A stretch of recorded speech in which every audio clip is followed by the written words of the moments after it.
I'm living proof that you can go from heartbreak to healing to total transformation. My divorce in 2020 led me to meditation and to the understanding that your greatest transformation begins with one thing: understanding yourself. Not just your human self, your divine self too. Because when you live only from the human lens, life feels like an obstacle course.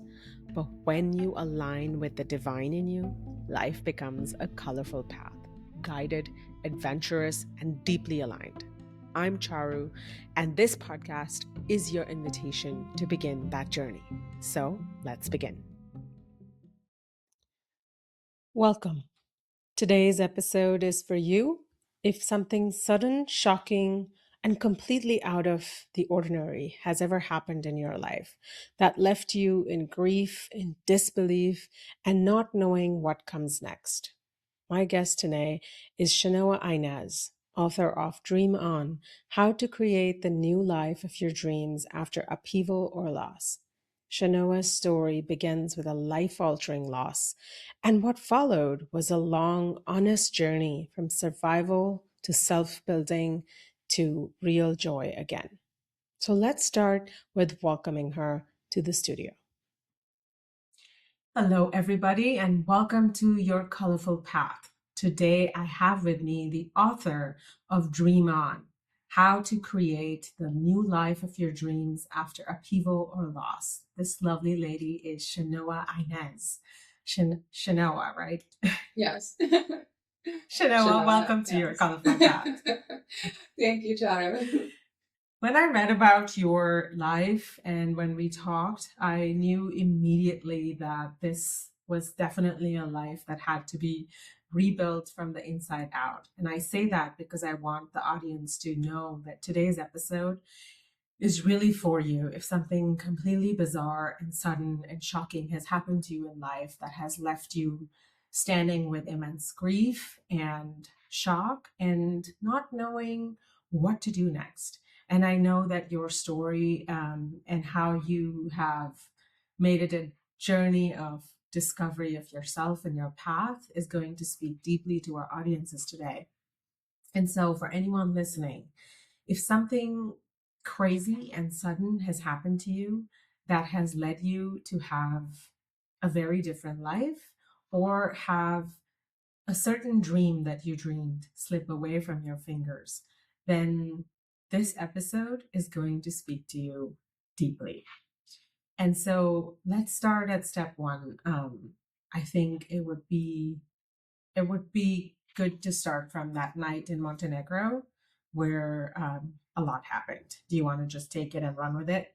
Sure, yeah. I'll give a little context to how I got to Montenegro, how I arrived there.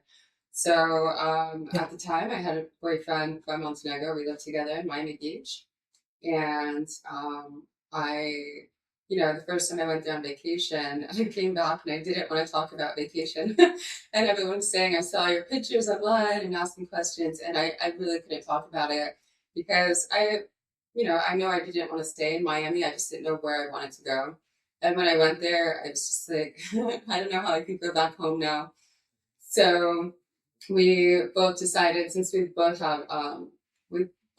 both just had career changes. He was the captain of a merchant marine ship, and he switched his career. He was now a luxury yacht broker. So obviously there are a lot of marinas over there in Montenegro and Croatia. So moving there would be no issue. And the owner of the yacht brokerage he worked for was happy to be able to have a man on the ground over there. And then I just started doing what I do now, and that was a side gig at the time. So we said, okay, next summer we'll go there. We'll just put our things in storage. If we don't like it, if it's not good for business, we'll come back and we'll figure it out. But until then, like the plan is like a whole summer vacation with a plan to stay. And the first day that the next year later when we went there, it was just magical. We spent the day in the capital with his parents, and it was the first time in my life up until that point where I felt like everything was perfect. Like there were just no problems. We had a magical night on the seacoast, and unfortunately, I woke up, but he did not wake up, and it was just the most, It was extremely traumatizing, and based on what I know now about how we create trauma, I had the perfect formula. It was like I kept going over the thought of what happened, and I blasted these extreme emotions towards it. And people would try and tell me, you have to try and like, calm your emotions down, like, So I would just like I just kind of fed into that grief really deeply in the beginning. And so I didn't realize that set off a chain reaction of events that would later lead up to health issues as well. Yeah.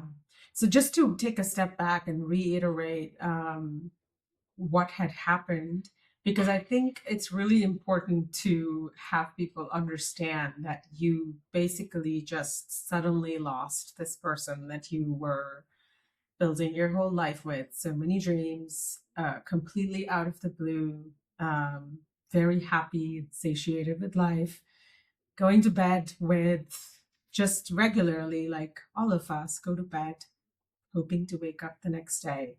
And what's really bizarre is that your partner never woke up. And I want you to speak a little bit about the shock and the suddenness and the complete bizarreness of this moment. Like, what was it really like to go through that then? But also, can you look back now and do you have any insight over these moments that are so bizarre in life? They make us feel like, I don't understand you, life. Like, what did you do?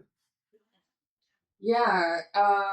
Well, first there was the initial just shock. I just couldn't believe it, waking up like that. But I literally didn't know what to do. I was basically just running around for a few minutes, like what to do. And then it was kind of crazy because I was learning the language and I'd only known about like 100 words or so then. So I basically went to the balcony to scream for help, and I didn't know how to say that in Montenegrin.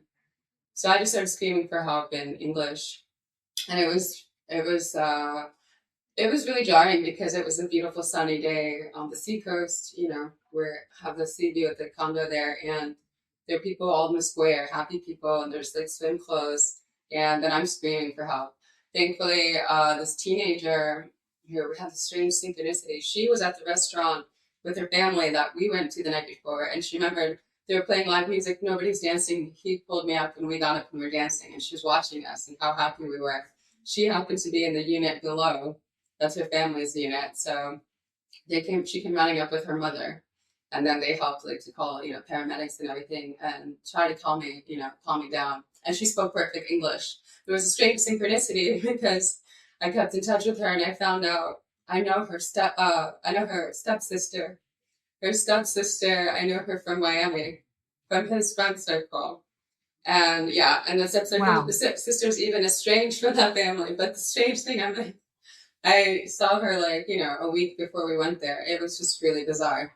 But she helped me, and that was really helpful. So, it was just extremely jarring from, like you said, there were all these dreams we had together, planning to have children. He wanted to start having a family before he went there. And I said, well, why are we rushing now when we have all these like, plans here, we're moving? I said, why wait? So then I had guilt about that, it's just one spiral after another. But I was in my 20s. I'd never meditated, and it certainly wasn't my first trauma. And I'd already had like kind of a victim mindset, and that just like kind of cemented it in at that point because it was just like so unexpected, and so wild. So I was just, not only obviously depressed about the situation, but so angry. I just thought, like, why did this happen to me? Yeah. Yeah.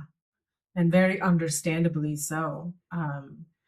Did you ever find out like what had really happened medically, or Yeah, it was was there a never clot. any answer? It was a clot, and we couldn't we couldn't predict that. He was a very energetic 42-year-old, and I couldn't keep up with him. So he's always like, he's like, let's go get social, so much energy. I'd be taking catnaps when we're on vacation. Like he's like, go go go. So it was just. You use the right word, bizarre. It's just so unexpected and, just not something that anybody could predict, much as somebody, Yeah. for somebody as young as he was, for somebody at my age then, like to expect like your partner's not gonna wake up. It's just not on your radar. Yeah. So this happens. You're in a kind of foreign country. Of course, you're surrounded by his family and friends, if I remember that correctly, and support. But you are kind of alone and in deep shock. And let's fast forward that a bit to paint us a picture of what happens next. How do you, I'm not even going to say how do you pick up the pieces yet, because having myself been in a super shocking divorce, I know that at that time, you just need every ounce of energy to just stand, like just stand or sit or I don't know what, but you just have to exist in that moment, and that's really what it starts. Like, was that your journey too? Was it Oh, really hard to yes. exist? Yeah, and sometimes it didn't look that way. I'd have, it would oscillate.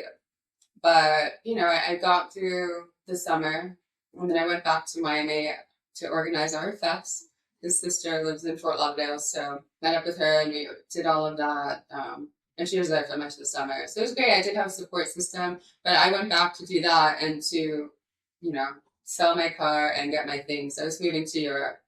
And I wanted to stay in Montenegro, but I took the advice of friends to go to Belgrade. They thought the off season would be too sleepy for me. I eventually moved to just Montenegro after a couple of years. But the first 2 years, I split between both countries. And again, it helped that one, I had that support network. Two, because he was Orthodox Christian. So there are these different rituals, like 3 days after the funeral and 40 days after the funeral, these like gatherings. And, so there's a lot of like, I wasn't alone in that respect. There was a lot of time I was alone, Yeah. but those moments really, really helped. But when you said you just need energy just to stand or to sit, that I really feel because it was a mistake for me to, I think, to go to Belgrade, but it wasn't a mistake for me to stay in Montenegro. And I think Belgrade for me, just because, the winters you have far less sun than where I ended up moving in Montenegro, less nature.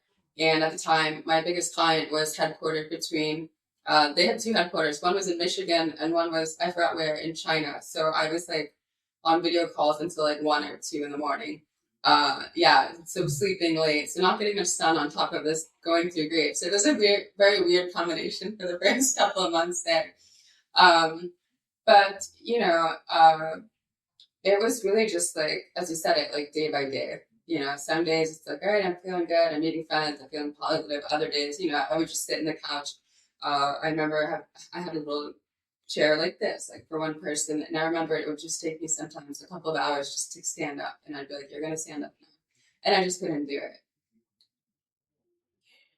Yeah, Yeah. And you were working full time at the time as yeah, well? yeah. I had my business, but I barely worked those first 3 4 months. I was in survival mode. Yeah. Yeah. Yeah. Which is so understandable. So basically, trying to exist, you're in survival mode. And you had shared with me previously how it manifested as a lot of issues in your body. Can you speak a little bit about, like, how, now looking back, how was this affecting your mental and emotional states as well as your physical health? Mm-hmm. Um, as far as like a mental health standpoint, that's interesting, and it's part of there's a phenomenon I see often where people feel like they've healed from things, but what they've really done is kind of shrunk their worlds and shrunk their dreams. And then you're like, "Oh, are you happy?" And they're like, "I'm Mm. happy," and they think they're happy, but they're lying to themselves and to you because happiness, we can answer that with logically with their brains, and that's how I was living. And so I just across the board, my dreams just shrank and I shrink them again. And it was not, my life was not, I didn't reach these like rich experiences of happiness. I didn't have joy, for example. I didn't feel joy. that was not Yeah. there. It was more like, oh, I feel good, and convincing myself, but I was never quite, quite there. And so that was a bit more subtle to figure out because that becomes like your new normal, right? You're like, no, I feel good. Yeah. But the health issues were interesting because they started coming one by one and pretty quickly, like I could always eat anything. I didn't have to ask for any ingredients. And then suddenly it was like, oh, last time I had a single allergic reaction to a random, Brazil nut once, short, like a year before he passed. And that was it. And I was like, wow, I've never had an allergy. And then what happened is it was like walnuts. And then a few months later, it was almonds. And then there were peanuts. Mm. Eventually, it was soy. And it just got really complicated. And then I started, my body just started having like basically rejecting all the different foods. And so I was like, okay, well, I'm going to try not having sugar. I didn't have sugar, like not even wine. I did have fruit, fresh fruit, but for 3 years, that was what I did. So I'd go out. It's like I'd go out, and Montenegro is very it's very like masculine society. So you sit down at the bar and your friends all have to buy you a drink, It's so funny. So I'd have all these tea sets. I'm like, there's nowhere to put these tea sets here. But people just need to buy you a drink. I'm like, I'm surrounded by tea. I could never drink so much tea in my life. So, it was really comical. But then I did a vegan diet for years. And, everything would kind of help a little bit, but not much. And then the vegan diet was very complicated, especially if I traveled, because there were the nut allergies, the soy allergies, so and a few other things that are found in vegan restaurants. So on top of my life kind of shrinking in terms of dreams and let's say the range of my emotions, on top of it, I was so hyper aware of my environment because I uh, I was in fear to have an anaphylactic reaction. So it was Mm. just, yeah, it became very interesting. I had no idea it was related to anything emotional.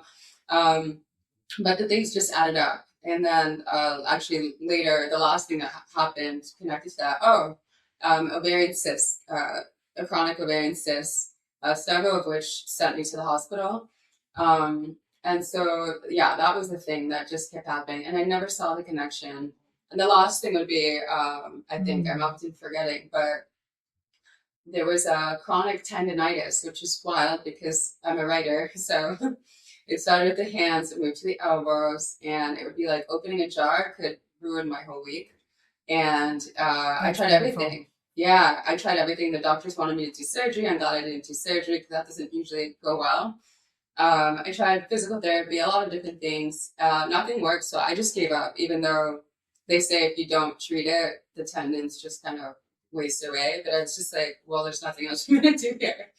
But thankfully, in that journey, all these things have, gone away. So we'll get to that later. Yeah. Mm-hmm. Yeah. It's really interesting what you said about the dream and the whole shrinking of you as a human being.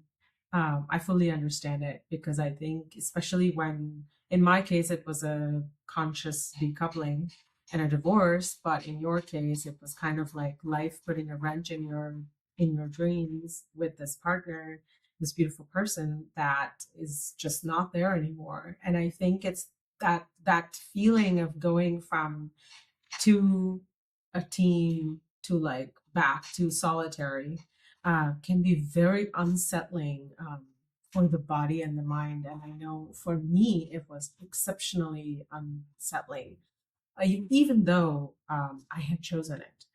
And so when you said that in the beginning, you were working, you were doing the things you could, you were dealing with the grief, but deep inside, you were shrinking your world and your dreams. I think it's because, I mean, it's my theory that I think we get really afraid of existing and standing up and being by ourselves again. Mm-hmm. Does that ring true? Uh, Like, is that the base of the fear somewhat? yeah, I do think so. And I also feel like it was one of those relationships where we did everything together, and it feels like my confidence fell through the floor. and I just didn't realize Yeah. it. So when I felt like, oh, I'm feeling better, no, that I didn't have that foundation. So definitely it takes, vulnerability, courage, and confidence to dream bigger and to, make things, bigger things happen in life. And yeah, I was more like operating as like a shell of myself and telling myself that I was living. Yeah. And so okay, so that's where we are. We are operating like a shell of ourselves. Mm-hmm. You are at that time, like you said, you couldn't even make that real connection between the emotions, the high stress you were feeling, and the grief, and all of this. So, as you are working on this journey, living life and one foot in front of the other, dealing with a lot of health issues that can be very challenging because they're not major issues, but like me, there are a lot of minor issues that are just collecting together, and the body's rebellion has started and is unending. So what made the shift? What started to bring you from this state of like victimhood to maybe more neutral ground? Mm-hmm. Um, well, the first big change happened, like health wise, happened when I moved to Los Angeles, and I think that has to do with that classic scenery change benefit, because now you're out of, you're Yeah, not seeing the change same of people every place. day, right? And it's like, oh, Yeah. it's an easy place to dream bigger. It's Hollywood. I literally lived beneath the Hollywood sign when I moved here, so it's a reminder of like, kind of shooting for the stars and thinking bigger.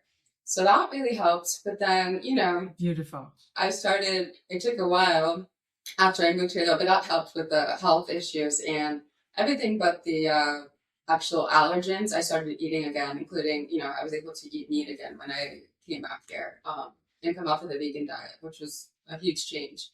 Um, but, it took me a few years after moving to LA, but I realized one friendship, which is a friendship I've had since I was in Montenegro, a person who lived between Montenegro and Los Angeles. I just realized like, okay, what are you doing? And you have these friendships, you have these people in your life. I realized that I had designed my life in a way that would always keep me feeling like a victim. So I had a long-term relationship end, and that good friend, a close friend I had then, who was I know from both countries. She was so I remember being so upset about that relationship ending, and all the reasons she had for being upset with that person, like how he treated me. The next day, I remember waking up like thinking, "Wait, that's how our friendship is." So I got back to her and I said, "Look." Because we stopped talking at one time for like a year, and she's like, "Please don't stop talking to me." And I said, "Well, please don't, don't disrespect me."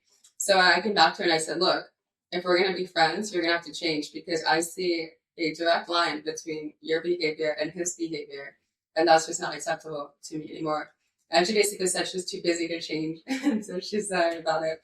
So once I changed these relationships in my life, things started changing, and it took a lot of energy for me to do that because I was just so caught up with both of them with the stories of the past, how good they were to me once upon a time.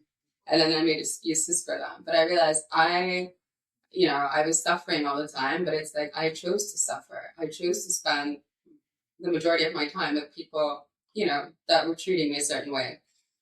So that was on me. And after that happened, I remembered feeling still so uncomfortable because it was so foreign to me to make those kind of decisions.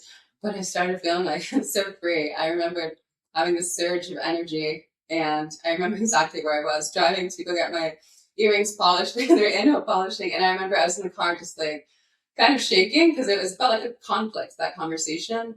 But also I just like had a surge of energy and I realized, okay, I have to start changing.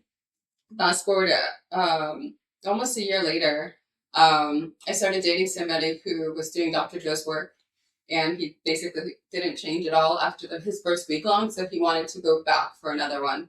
He meditated daily, but he's like, I'm basically the same person. Do you want to go? And I knew who Dr. Joe was.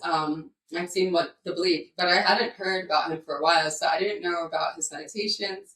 And I was like, oh yeah, sign me up, because at that point I'd been meditating for a decade, but different modalities, on this quest to heal. And the so the first time I did one of Dr. Joe's meditations, it might have been space time, time space. I remember hearing his voice and like doing the voice effect, and I laughed so hard, and I was just kind of like, oh, "What is this?" Kind of making fun of it, and then I disappeared. I was gone for the hour and a half of that meditation, and when the meditation was over, I felt like I just landed, like I just came back from I don't know where. I was traveling somewhere, and I thought I could never do any other meditation again. Like, why would I do that? This was so profound. And I quickly created these changes in my life. So after the whole 6 or 7 months of meditating and then going to my first retreat, things really started speeding up because I honestly felt like it sounds a little dramatic, but something inside me was telling me, like, you have to figure this all out now. I really felt like I have to figure it all Mm. out now. And I don't know what that means. Like, with the consequences of that, emotional pain or whatever, worse than what, I don't know what it was, but it felt more urgent than anything. So I just really dove right in. Went to the retreat, came back, 3 to 4 hours of meditation a day for a very long time, and just kind of integrated into my everyday life. Yeah, I think that was your Mm-hmm. intuition guiding you to deal with the Pandora's box that's still inside that was hard to deal with before, and you were probably not ready to deal with it in all its Mm-hmm. entirety then. And now, with this newfound awareness and all this new energy that you have created by letting go of things that don't work anymore in terms of friendships or relationships, or asking for change, I think that just liberates like so much stuck energy in us, right? Like when you were saying previously, and I want to get back to the space time meditation, but let's take a step back to something Mm-hmm. really important you said before, which was that one, I love the awareness. I'm sure it comes in hindsight, but the awareness that you had designed your life to be able to feel like a victim. Oh yeah, yeah. And I want you to speak briefly about, do you see it now that you see it in your own life? You're working through it, you've worked through it, and you will continue to work on it. Mm-hmm. How do you see it in other people's lives? Or do you think it's easy to spot if you have Mm-hmm. designed your life to be a victim mindset? Absolutely. Absolutely. And I have to, bite my tongue with somebody I know. It's just so obvious to me once I came out of the jar because, I was the victim for, I played the role of a victim for a long time. And there were actually incidents where, in fact, one could say objectively that I was the victim, but I know that I, did the classic things of I meet people, and they're like, where do you live? What's your story? And I'd always go into all these like sob stories of all this, weight I was carrying, all of my victim roles. Mm. And so I see how it was something that it played such a starring role. It was like my sidekick, my, Mm. all the victim stories were a sidekick. And I realized how many times, I mean, countless times over my life since being a young, not so much a young child, but like middle school on up. So it is something that I emphasize, but it's also something that, I think once you create a character for yourself, everyone around you helps you um, kind of emphasize that role. So it becomes like, even like with the food allergies, which, okay, that's a thing, but I would sit at a restaurant and then before I say anything, one of my friends would say to the server, oh, she has all these food allergies. Like, what do you have in the food? And then they'll go to everyone else and say, like, oh, she has these food allergies. And she's so terrible. And it's like, oh my gosh. And I remembered at the end when I was starting to realize that, I would see that and I'd be like, this is absurd. But before I would just, that would just be a thing that would happen and I wouldn't really think anything of it. And before I'd be like, okay, I want to like not mention anything having to do with anything like that, like I'll talk to the server and I'm going to make it quick and forget about it. Yeah. Yeah. And that's really important, I think, to remember that that's really how it works in our life. Like we can choose to be a victim, or the heroine of our story, but whatever we choose is going to get reinforced by the people that are around us, not because they're evil people just No. out to get us. It's just because they're going with the flow of their life and they're just supporting your energy, right? Like Mhm. maybe unconsciously, subconsciously, I don't know. I think everybody just thinks about themselves consciously, hopefully. So, whatever you choose, therefore, is super important because not only are you choosing it for yourself, but also importantly, others are going to amplify that voice, right? So it's really important to check, are you being a victim or are you being the heroine? And in your case, I love that you shared, like, just with the simple example of the allergies, because we've all been there, and it does start to define you. Very subtle, but a very sharp sort of definition of you, as if you're only defined by your allergies. And so this is an important point. Thank you for making that. Um, and thank you for breaking through that. The other thing that you said, I mean, there are so many things that you said that I was like, yes, yes, yes. The other thing you said was, you have been a meditator for a long time. You've done many modalities. Mhm.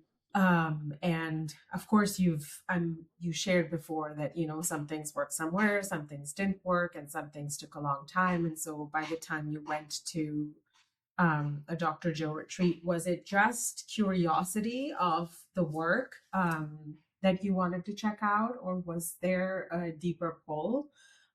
Was there still something that very consciously you were like, oh, I need to fix this in my life, and so I want to pursue this work? Like, what inspired you to check out Dr. Joe's meditations? Um, I mean, I knew I had more, more of a journey to go through. It's not that I felt whole. I knew that there were things I would recognize about me, that I knew that I came a long way, but there was always more to go. And at that time, there were still those health ailments, and I was intrigued about, the stories of transformation. And I've always been a seeker. So in that whole time, or well, let me clarify that. As a child, I was a seeker, but more about like I read every book about telekinesis and all this stuff. As a child, I was very interested in the Really? supernatural. Yes, UFOs and everything. All the librarians knew me. I would have to read the books over because I read them all. And then teen years and stuff, I separated from that. But in the time that I had those health issues and I was living in Europe, I tried everything. So, I flew when I was living in Montenegro, I flew to Belgrade to have a Tibetan energy healing from I think the only person outside of Europe who'd ever done all the levels of training in the Himalayas. It was crazy. And my eyes I remember they're so clear and sparkling, but it like didn't last that long because I didn't have this foundation. I tried everything. I flew to Peru with my now ex-husband. We flew there together and did a 2-week plant medicine retreat. Everything like, pinon colorado plants, ayahuasca, everything. And it's so funny because I remembered there's kind of an exit interview and I went to a place that doesn't advertise. It's all word of mouth. The shaman has a long history of shamanism in his family. But, anywhere else I would be suspicious if they said to come back. And he didn't say I had to come back, but he was saying he thought I needed like many, many months of ayahuasca sessions and like healing to be healed, which is very interesting. And I don't think he was wrong at that point where I was, but I hadn't discovered Dr. Joe's work yet. So like gonna do leaps and bounds. So I tried all these things. It was very dramatic. And everything like really helped, yoga, everything helped. But it was always like, just a little bit of progress. I was still stuck in this, low energy. My pictures then, I didn't look so vibrant, I didn't look like, I just wasn't thriving physically or in any area of my life. I was just kind of like there. So that was interesting. I don't want to lose track of what you just said at the start of this question. So different modalities, yes. So Dr. Joe's work, because I like to meditate, at that point I was doing, even unguided meditations for like an hour. I enjoyed it. So I nerded out when I found out about Dr. Joe's work, like having that meditation and then going through the stories of transformation. I couldn't wait. I remember I was like counting the days after I booked my first retreat. It was like months before the event. And talk about not being ready though. So I was looking for some poems I'd written, and I only have a few notebooks that I brought here from Europe. I open a notebook and there's something of like a spiritual checklist I found from a notebook from 2017, and my first Dr. Joe retreat was 2023. And like number 6 on the list, all I wrote was Dr. Joe Dispenza. No context, anything. I found that a week before my retreat. It's just like, what Wow. is going on? And of course, at that time, I didn't think how I think now. Like, I wouldn't change anything because I really do love my life, and I know it's just getting better and better. But that time, I was like, why didn't I go? What was this for? I was just kind of like, I didn't have to suffer. I didn't have to make that. But that's just not the way it works. That's incredible. I can't believe that that happened. That's amazing. I mean, if we just recorded all that we've received during the day, if we just had the discipline and the, I don't know what it takes to record everything, because it seems like you had like a download that day Right. and you wrote it down like Dr. Joe Dispenza. It was like a Yes. breadcrumb from the divine, like, go follow this. And we're like, no, we're going to do our own thing today. And then 2 years later, we're doing the exact same thing. You're like, could have done it before. But you know what? You may not have been so ready then. I think there is, when you finally take action, something has shifted and you just are ready, whether you know it or not. So maybe you were just ready then. Yeah, I do. I totally agree with that. Yes. So you loved space-time meditation. And for anybody who's listening who has not done Dr. Joe Dispenza's meditations, there are many different types of meditations. And there is one where it happens to also be one of my favorites. Nice. Space-time. Yeah. And it takes you really deep into the void. And I love the acoustics of this meditation because it really does transport you to oneness, and it is a profound experience, and you can find it on his website, and it's called Space Time. And what do you think this meditation sort of brought to you that maybe other meditations didn't? The fact that I was able to go that deep into the void, I know some people don't consider that to be a mystical experience, but I do. I've done so much meditation, and it's 100% a mystical experience. Yes. So to me, one that of the most profound ones. Yes. And that I was kind of laughing, scoffing, which is funny because now I love those voice effects he makes. Like, they bring me joy, and I love his very high energy meditations. I like that. But the fact that I was like, oh, what's this? And like, so I wasn't even that open when I did it because I had that moment of like, what is that? And then it still pulled me far away. I mean, I guess that was also the first time I felt my brain waves change so quickly, my brain states. So that happened from that when you're doing the broadening your awareness and, putting your awareness deeper into space. And that whole effect, I just very quickly remember that happening. So my brain states changed quickly, and then I disappeared. So I have no recollection of what happened to that meditation, but I was not sleeping. And when it was done, and me coming out of it, like just having this feeling that, I don't feel at the end of every meditation. I felt that at the end of most of my meditations last week at San Diego retreat. It's just like my brain is coming out of the state. It was just in such a different place. It takes me a while to come back, I'm kind of like in this like haze of something.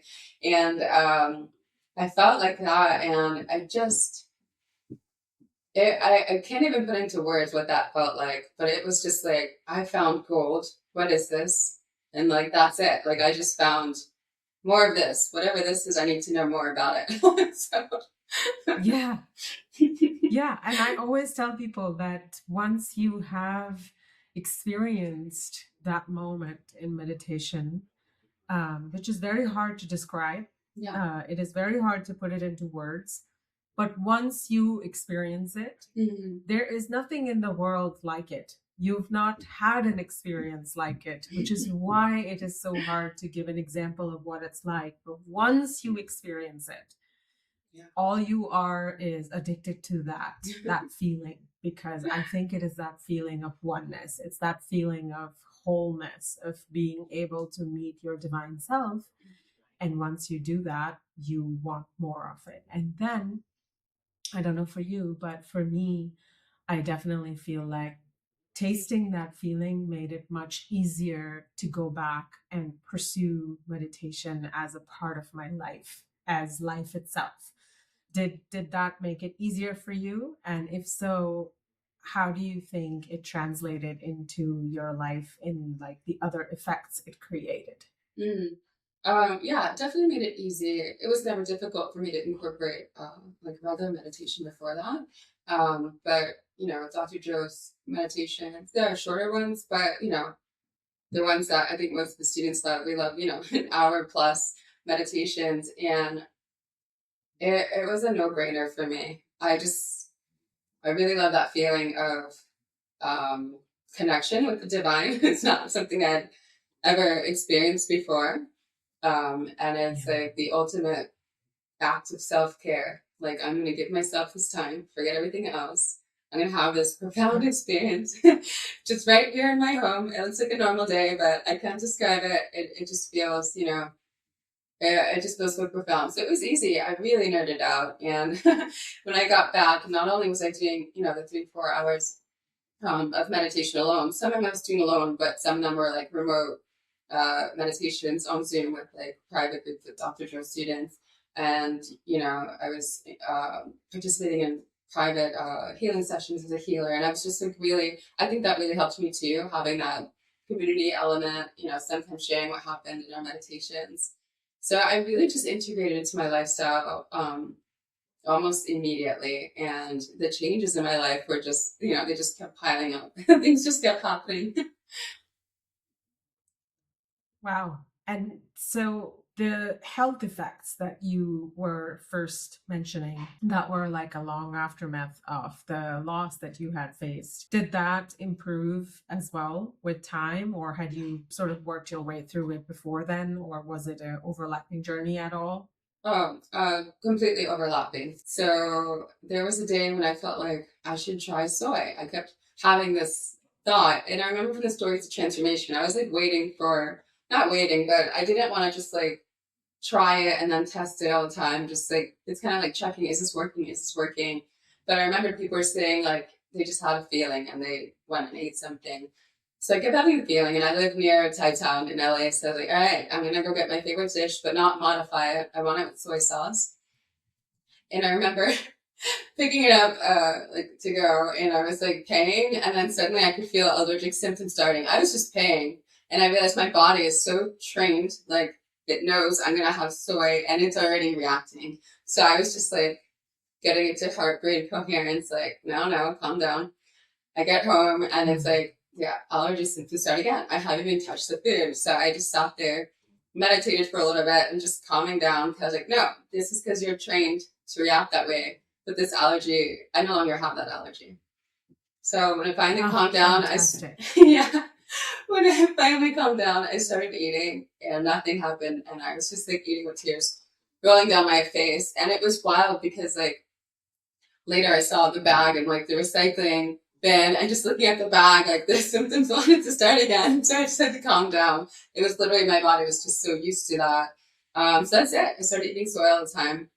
I came back from the symphony one day, and I was at that Thai place with the friend, and they'd accidentally slipped a peanut into my dish. So I couldn't say anything to him because he would have, been so nervous, and just his fear, I knew would probably incite my body's fear and a reaction. So I just kept talking, and I was like, okay, that just happened. And I was like, all right. And I was just like watching it and trying to calm down, like brain heart coherence. Kept talking. That was it. Nothing ever happened. So I started testing and taking them sometimes, like just like half peanut there, one peanut. It was fine. I still don't have this like thing calling me to like have like a bowl of them. So I'm not going to do that. But nothing happened at those times. And then just, I guess Sunday, after the retreat, I was in San Diego, and I got this affogato gelato, and it was supposed to be chocolate chips. And the first bite I had that was actually on the sample spoon, it was definitely an almond. And I tasted that and I was just like, and she asked if I liked the flavor, and I said yes, and I just got it. And I wasn't sure if I had a Benadryl on me. I'm like, it's just fine. I got it. I had that with the, the gelato and espresso for my 2 hour car ride to LA. Nothing happened.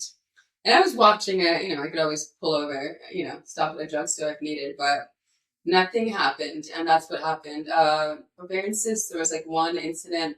Other than that, no, my body always had the smaller ones between those, hospital visits. None of that. There was just like one big incident and nothing else. The tendonitis was one of the most shocking for me. So I just realized one day that it was getting better because I was trying to force these healings and I was not satisfied with their progress. So I just let them go and focus on other things. And one day I realized, like, oh, I can take these elbow braces off. I can take these elbow braces off, and I took them off. So I was like, I'm not going to throw them out because it would be like here and there.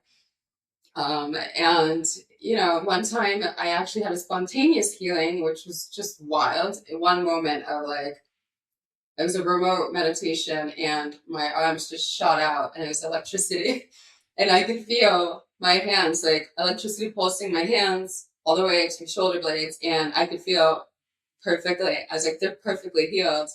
And I saw a purple eye of horse. Because all of my eye mask on. It was just wild. And I was just covered in tears. I was so, so grateful. And it started coming back a few days later. Little signs. Then it got so bad and I realized I had like a full work schedule. It was like I had a remote corporate role all the time, plus my business. And I was like, I had a full couple of weeks ahead of me and I realized I don't know how I'm going to do this. My arms were in so much pain and I had so much work. And I was like, you know what? I need to just trust and not feel like a victim because this thing is happening to me. And I got through it and it would just kind of like be here and there. And eventually I threw out the elbow braces. They became completely healed. So now I do whatever I want in yoga. I started practicing ballet like 6 months ago. I can do whatever I want. And this is something I'd given up on because I was like, doctors don't know what to do. Physical therapy's not working. We don't know, but the solution is there. So it's just been such a beautiful process. And those dramatic healings for me are great reminders when there are other things that I'm working to achieve. And, things are not always on the timeline that we're like, I want it now. But they're a great reminder that like, well, if that can happen, anything can, everything's fair game. So it's been beautiful. Yeah, bravo. The the the way you spoke about these healings is so refreshing for me because I think you really hit the nail on the most important things that I fully understand and agree with. And one of them is that you have to make a choice that I am done with putting my attention on how much this bothers me and how this is a health issue. And like, you just have to decide. And you did that in the first example with, just kind of watching yourself go down the spiral and saying, well, I'm not going to go down the spiral. You sat and you did your meditation, created heart brain coherence, which for anyone listening, if you don't know, heart brain coherence is when you are accessing a high, pure, energetic frequency of oneness and wholeness. And your heart and brain are both accessing it. It's not just your heart, it's not just your brain, it's both your heart and brain working together. And when they work together, they create an enormously powerful synchrony in the body and creates a lot of good health. I don't know, everything else that you can think of. And so you decided that I'm not going to go down the spiral. That was step number one. Step number two, you did something powerful to change your energetic state. You did the meditation. And then number three, which I think is super important and probably the hardest thing to do, is now you're done with your meditation. Now your eyes are open again. And your brain is so used to of not believing things without evidence that your brain is constantly looking for evidence, like, but it's not here yet. And you have to calm that voice. And, you did that wonderfully. And the result of that is that now you're not observing that problem in the three ways that you were observing it before. And since there is no observer, there is no effect, right? And Yeah. that's amazing. Well done. I Thank also you. loved your second example, in which it's such an example of like how to really embody everything that you are doing in your meditation, because we all want these healings, and I want this, I want that. But I think what spoke to me deeply about what you said was really throwing out those gloves in the end, like just making that choice. Because I think my experience or my perspective is that in doing that, you really like chose. You weren't wishy-washy. You weren't like, I don't know, maybe I'll save it for a rainy day, Yeah. or what if. No, you just chose. You were like, toss them out. I'm gonna go, and I'm gonna trust in myself Yeah. and really believe in this possibility that this is possible. And I think that just spoke to me so deeply. It has been so good to hear about this, because I'm also dealing with like some tendons and this and that. And it was a really refreshing Yeah. reminder that make the choice and believe in possibility. Like, believe in Yeah. yourself. Don't listen to that voice in the head that's saying, oh, well, not for you, not Yes. for your problem. You need that the backup plan. I don't need the safety Yeah. net. Yeah. I didn't come up with that. I actually, this is an interesting thing.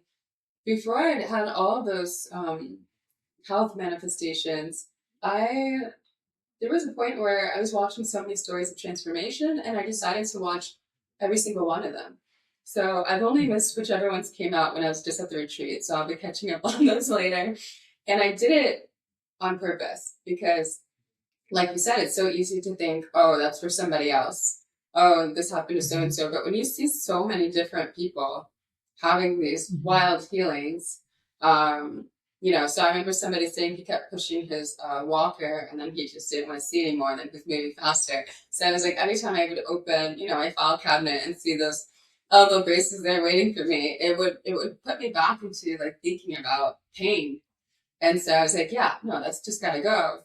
And then there were clues with the allergy videos, because some of the things people are describing, the other problems in their lives, mirrored the other problems in my life. So I was like, oh, is it because I was thinking and feeling this way, or because I had these kinds of things, dynamics in my life, that the allergies had this environment to exist in? So I was just really like training myself. I was like, subconsciously and consciously, by watching those videos. And I think that also made a huge difference for me. Yeah, wonderful. If you had to look back on your journey from that person that was in Montenegro, dealing with the sudden loss of somebody that they loved and had a dream life with, to now, where you have time and a lot of inner awareness and a lot of work put behind dealing with the the loss and the bizarre circumstances that life served you, what would you say was the turning point for you? What really made you into the person that you are, who is a warrior? She's fighting, she's thriving, she's alive and energetic. And honestly, when I speak to you, I find a great distance between what happened then and Yes. now, which is a great compliment. I know there is a lot of work that you have done to get there, but I want to connect these two dots.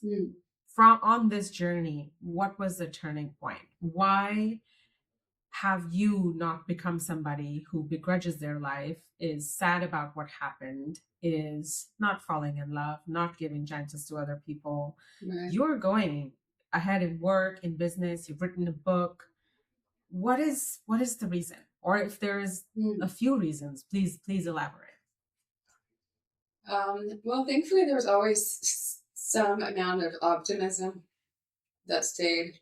So I did keep moving forward. I distinctly remember in the early days of grief, people asked me, um, like, well, how do you like live your life? And I said, well, what am I supposed to do? Am I supposed to like sit in the corner? So I realized some people would think it's a choice, and I knew how to keep going.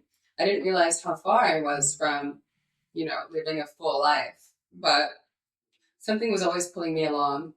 I would say the most dramatic changes started happening though when I realized that I saw myself as a victim, and I did everything I could to stay in that victim box.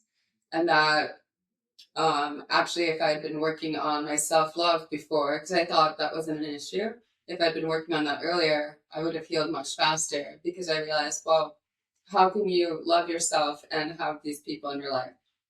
Or deal with XYZ. That's all a choice. And so yeah, that was all very eye-opening for me. And when I started seeing that, because again, I was reading so many different books and trying all these different modalities, but everything was just like a little bit of progress. But when I started seeing this, like, I thought, basically seeing my life kind of dissected and displayed on the table for me. And of course there are other blind spots and limiting beliefs I would see later on, but those were just so obvious to me and pretty jarring once I could see my life for what it was and how I got there. And that part's important too, just that accountability, that responsibility, my life and how I got there.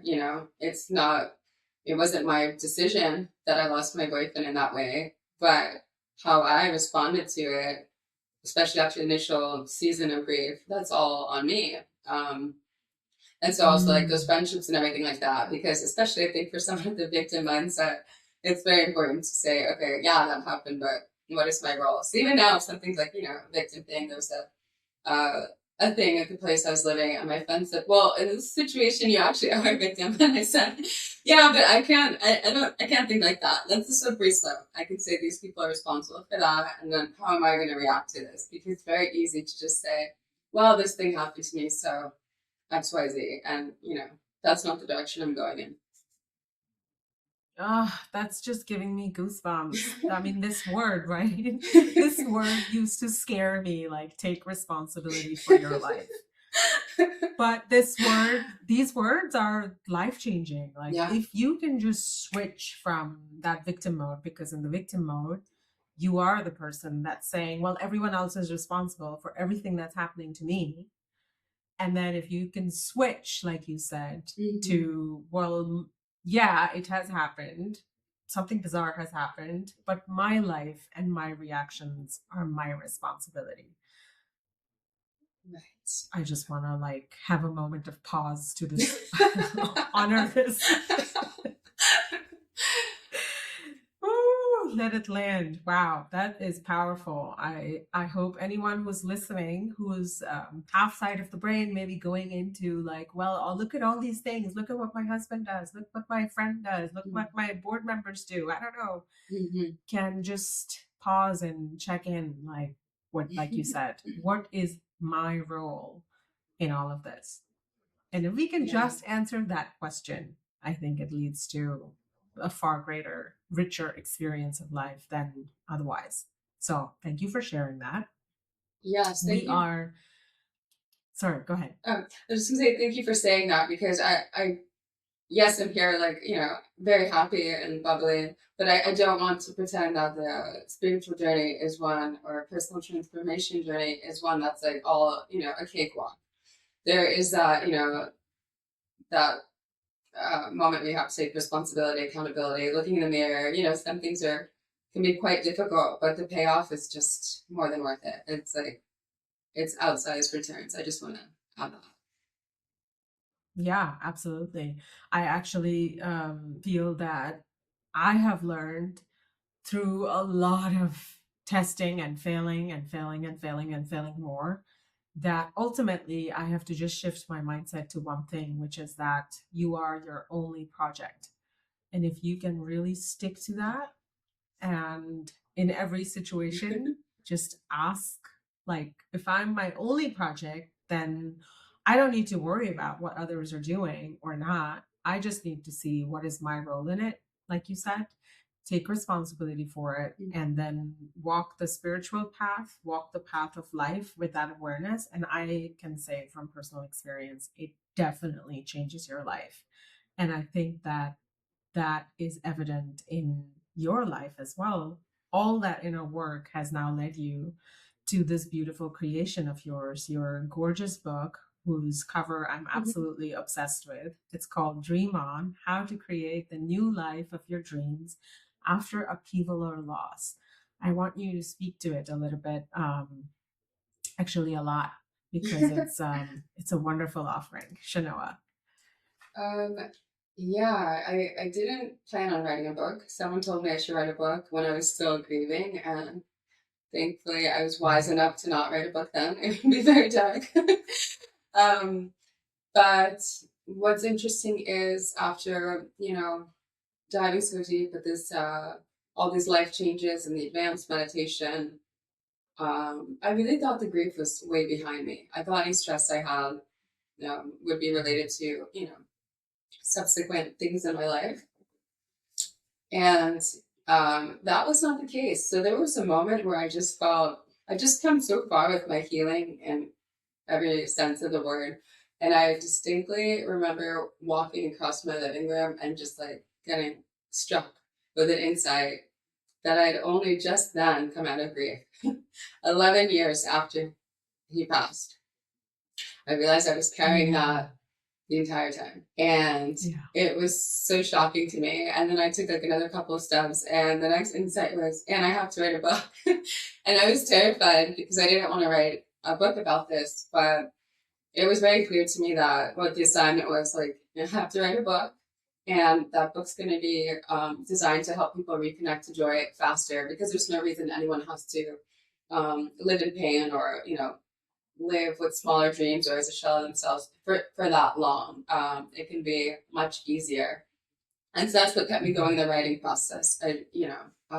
It's been great. I've had so many synchronicities about, moments with meeting somebody or they're overhearing conversation, and, something difficult happened to somebody in their life recently. And it's just been nice to see this book get into the right hands. And it was, it's just, yes, it's a heavy topic, my story, but it's a short part of the book because I really wanted to emphasize the point that we can all come back from anything difficult, and whatever's happened in the past, it doesn't define us. So it's actually an uplifting read, and it's designed to get people energized, and to think, oh, this dream, faded, crumbled, whatever. Oh, this thing is out of reach, but I can dream again. And oh, I might even be, happier and healthier than ever before. So, yeah, it's just been a very fulfilling process from start to finish. Yeah, and I loved when you described, your experience as, a dream just slipping through your fingers and you're observing it slip and there's not much you can do about it. I think we can relate to that on a very human level, because we've all had such dreams, either because of our own inaction or because of tragedy striking at the most unforeseen times, or because of sickness or divorce or other people's choices. I mean, the result can be the loss of a dream. So for anyone who's listening, who is maybe in the middle of the chaos right now, or is in the aftermath of something really difficult, how do you think your book can help them, and your journey can help them? Well, my book is designed very intentionally. Every chapter is, well, first let me start by saying I think everyone's journey is unique, and I'm never going to be the person to say this is what you need to do, or you're not going to get here, But it's designed to set you up on this kind of sequence of events so that you're constantly, moving the ball forward. And then at each stage, you're presented with a series of techniques and exercises, and I emphasize to get kind of spend more of your time on the ones that resonate with you most. But it brings you from this Mm. place like that initial shock, and then just getting comfortable with the chaos, because the chaos and the kind of all of the unknowns, that period tends to last the longest. And just, trusting yourself to be able to give yourself time to grieve, time to feel the feelings, but not getting stuck there and not starting to make those like Yeah. concessions, the concessions that, they Mm. become difficult to detect after time, because like, you've now pulled back, you're dreaming smaller. So I want you to keep, just kind of taking your tiptoeing along. And I think I think it is something, not I think, it is something that can help people, yes, with something as difficult as happened to me, what happened to me, but it could also be something that's just a disappointment on a smaller scale. For example, I have a friend who picked up my book. He's in tech. He was tech sales. So he was laid off 4 times last year, just anything that it just feels like Mm. jarring, just something feels like, Yeah. what is going on here? And it just brings the power back to you and realizing, okay, all these things happen. Everything's not in my control, but I can shape my path. I can get this flow going again. And I can actually, I think most importantly, there's a point where you can actually feel excited about the future again and what that Mm. means. What do you want to achieve, and what do you want to bring into fruition? And then not only how it will impact you, but your community and the people in your life. Yeah. And if I had to add a small something, is that I think reading a book written by somebody who's walked a path, I think there is nothing more powerful than that. And I want anybody who's in the audience today to please find the book and find Chanoa. You can also work with her. She works. Chanoa, why don't you just tell us a little bit more about all the things you do? Because the book is definitely your latest contribution to our world, but there is other stuff. And please tell us where to contact you if somebody wants to talk through something or work with you. How do they find you? Okay, yeah. Well, after my book came out, uh, it sparked the inspiration for a personal branding program. It's called Magnetize Your Personal Brand, and it uses some of the principles from Dream On.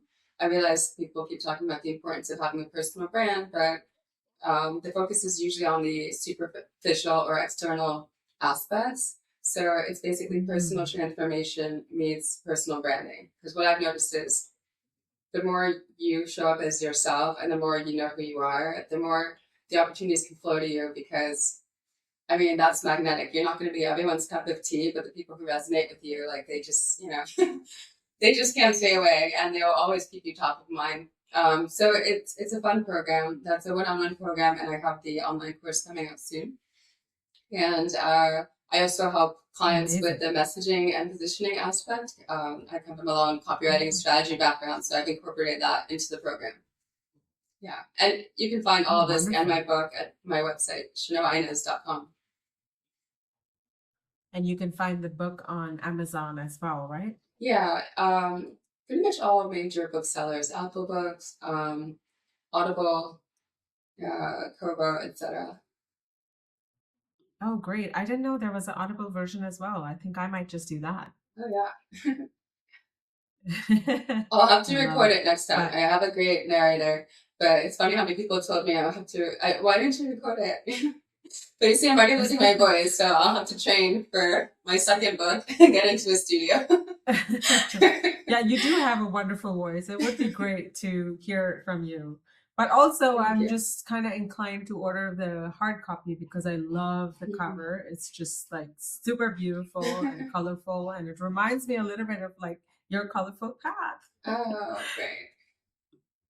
That's That's great to awesome. hear from a color All right. expert. So, Thank you. It's beautiful. I want everybody who's listening to check it out. It's called Dream On: How to Create the New Life of Your Dreams After Upheaval or Loss by the lovely Chanoa. Chanoa, I am super grateful for your time and your presence. Before we wrap up, I just wanted to acknowledge the amount of work that you have done on yourself. It is no light statement to say that I cannot even believe that this is your story. because the person that you are right now is just radiating high frequency. and and it's wonderful because I want people to know that something bizarre can happen to you, but you can choose to not let it define your life. You can choose to move forward, and life really supports you and becomes a colorful path. Thank you so much for sharing such intimate parts of your story, your beautiful new contribution to this world that I am hoping that every person who is interested in human potential and transformation is going to grab the book and then let you know how much they loved it. Yeah. Thank you. Thank you so much, Tara. It's been a pleasure. It is always a pleasure to speak to Joe Dispenza community as well. So we'll see each other soon in the community, but for today, I think this is it. All right. That's today's episode. I want to leave you with one question. If you stopped living like a victim and started being the heroine or the hero of your story, if you really started taking responsibility for your life, your choices, your energy, the thoughts you choose to believe about yourself, how would your life change? Because what I've learned from Chanoa's story is that we can't control what happens in life, but we can choose our response. And that choice can change everything. Now you know that it changed everything for Chanoa. Chanoa's book is Dream On. It's available at all major booksellers and is a must read. You can also find her at chanoainez.com. Links are all in the podcast notes. Thank you for being here with me, and I'll see you in the next episode of Your Colorful Path with Charu.